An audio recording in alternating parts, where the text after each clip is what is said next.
In today's video, I'm going to teach you how to shorten Google Form link. If you've ever tried to share a form and ended up with a long, messy URL, this will make your life easier. A short link looks cleaner, is easier to read aloud, and is less likely to break when pasted into chats, emails, or social posts. First, head over to Google Forms. You can open it in your browser the way you normally do. Once you're in, you'll see your Forms dashboard. Look for the recent section so you don't have to dig through folders. Find the form you want to share and click it to open. This ensures you're working with the most up-to-date version of your form.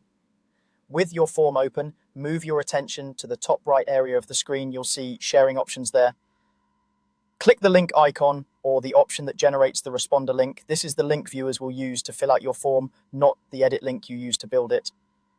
Opening this panel is important because it guarantees you're sharing the correct respondent-facing address. In the sharing panel, you'll see a long URL that points to your form. Right beneath it, there's an option labeled Shorten URL. Turn that on. As soon as you enable it, the long address will condense into a short, clean forms.jl link. This shorter version is functionally the same as the original. It doesn't change your form's settings, confirmation message, or who can respond. It simply makes the link easier to share and less prone to formatting issues when you paste it elsewhere.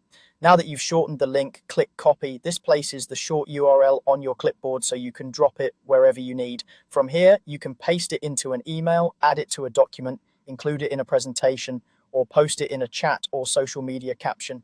Because it's brief, it's also convenient for printed materials like flyers or slides where space is limited.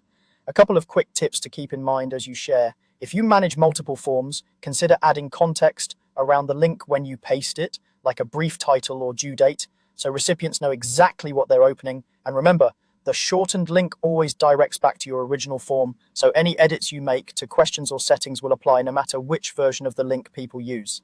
That's it. You've opened your form, pulled up the responder link, shortened it, and copied it. Fast, simple, and ready to share.